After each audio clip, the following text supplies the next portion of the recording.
Have a seat. And try to keep your voice down. What? Why?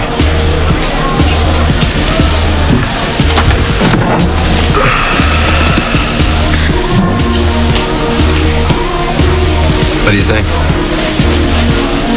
Oh, he's the one. I'm the one. What? Who are you? I'm sorry. Listen, Ryan Lavery, this is Nick Pearson. Nick was a guest at the club the night that David died. Why don't you tell him what you told me?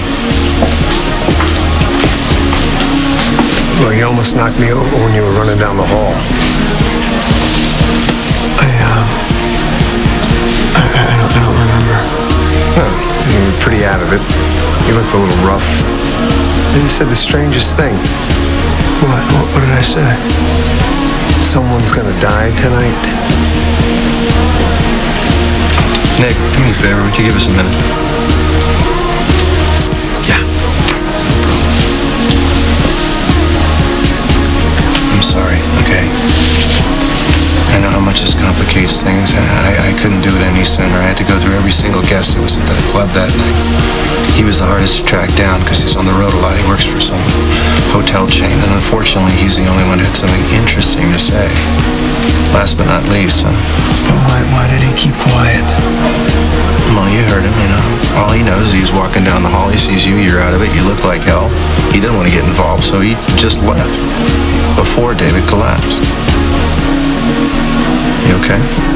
This means that Greenlee is innocent. I must have done it. I must have been the one that killed David. It doesn't necessarily mean anything, okay? It's not definitive. Why else would I say that? Why else, Dad? I mean, we already know that I had a knockdown, drag-out fight with Hayward. Exactly. You had a fight with him. For all we know, you got up and left with Hayward still alive when you ran into Nick. You know? You'd been beaten up, you were drugged, you were upset. You probably said what you said because you were talking about the fight. I probably said what I said because I just poisoned the man that I hate. It kills me that I can't remember what happened. What do you want me to do about this? What do you mean? Do I want you to go to the cops with this? Yeah. Let's get one thing straight. I work for you. I don't have to say a word to anybody about this guy. Between you and me, I get the feeling he'd love to slip back into the woodwork. Well, I don't want you to bury it. Not if this is what it's going to take to save Greenlee. Even if it means you're going to bury yourself? You got to go to Jackson with this because he's already planned to implicate me as a suspect in the case to help Greenlee. So that's what we got to do because this will give him some solid evidence to back that up. Yourself, okay? This isn't a game. It's not about Greenlee, it's about you. And there's only one way this thing is going to go, and that's you get indicted. So take my advice, maybe you should give yourself some time to come up with some options. I don't need any time. Mr. Pearson. Look, I'm gonna need you to stay in town and testify everything that you saw and that you heard that night. Yeah, well, I don't think that's such a good idea. There's an innocent woman on trial for murder. Oh, I understand that. And I'm sorry. Really, I am. But I can't let anybody know that I was in that hotel that day. My wife would never forgive me. This is where it gets interesting. And I doubt Claire wants her husband to find out either. Well, who is Claire? The woman I was with in the hotel room. Told you. Well, if you don't testify, I will personally see to it that both the women in your life find out about this. And don't look at me. I'm not the one that's got everything on the line. I wouldn't cross it.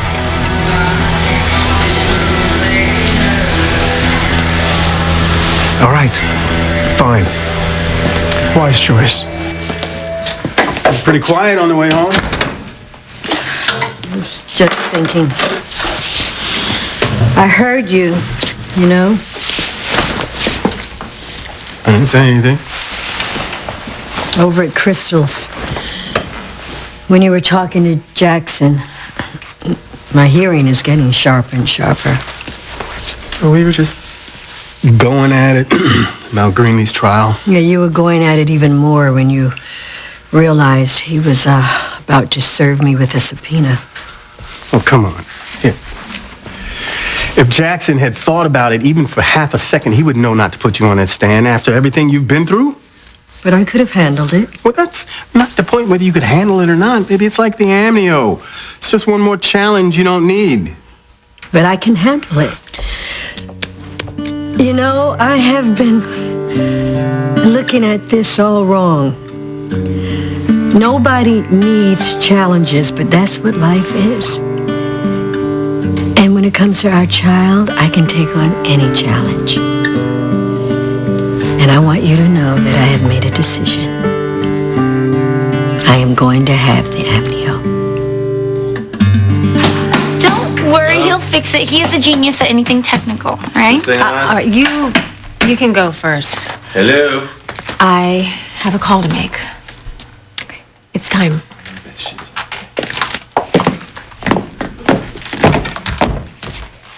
I thought maybe Ryan would be here. I should go. Do you want to stay and have a beer? It's the least I can do after you saved me from those reporters.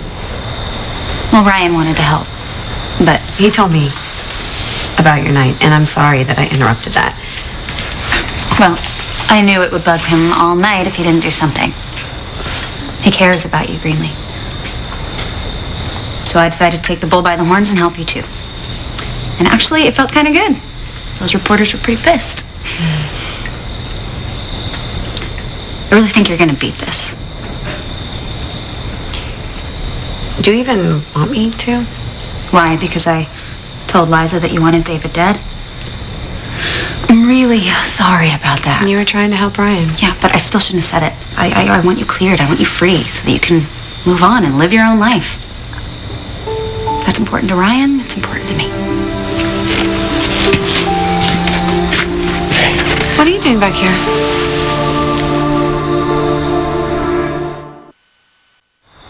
Come on in, join the party. Join the party.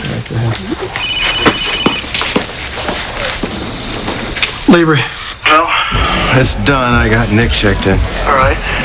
Great. And we're cool, right? Just keeping this between you, me, and Jackson. What do you mean I'm cool? You're the one that's got everything on the line. I'm gonna be fine. I just want to make sure we keep this a secret and Liza doesn't find out about it, all right? The surprise to her is, I think, pretty much all we got going. You never cease to amaze me. I thought you were dead set against having this amnio. I was scared, Jesse. Part of me still is. And another part knows that I'm being a little irrational. But you know what? I have you. And I know that we are in this together. And I don't need time. I just need you. I am so lucky. I'm the lucky one here. I want to hear your take on things. You know, I don't want to be the arrogant doctor who always thinks that she knows better, or the blind person who doesn't want anyone to help her. It's going to take both of us to bring this baby to term. I ain't going nowhere. So we'll listen to each other? Don't we always? Not always. And when we don't, we run into trouble. You know, we're more than the sum of our parts.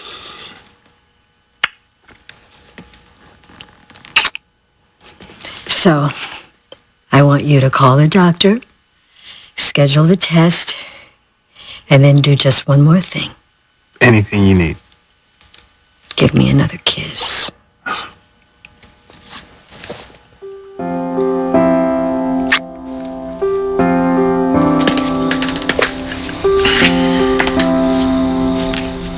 I guess I missed you. Or not. Maybe you saw it was me and you didn't want to talk. The thing is, Zach, I'm calling to tell you that I'm so tired of walking on eggshells. I know you got mad because I got caught up in the whole Ryan and Greenlee drama again. But when it counts, real couples get through stuff like this. And I always thought that we were a real couple. I still do. So that is why I am moving back into the house with our boys. And I really, really want you to come back to Pine Valley to join me.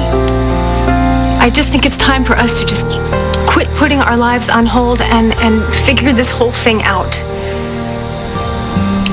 Either way, this is where I'm going to be. This is where I belong. So hopefully we can just get past our mistakes and realize that what we have is too great. It's too great to throw away.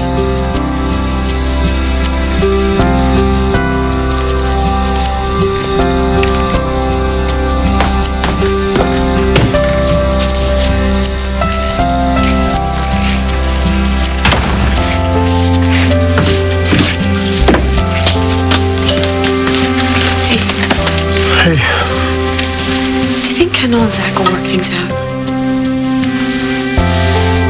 well, I think that when you have something that good, you've been through hell and back, and you still have that spark, that connection, yeah, I think they still got a good chance. I'm glad you came back. Yeah, me too. And I meant what I said before about being hopeful. Yeah? You see, that's my girl. You really think I'll beat this, don't you? I've never been more sure of anything in my whole life.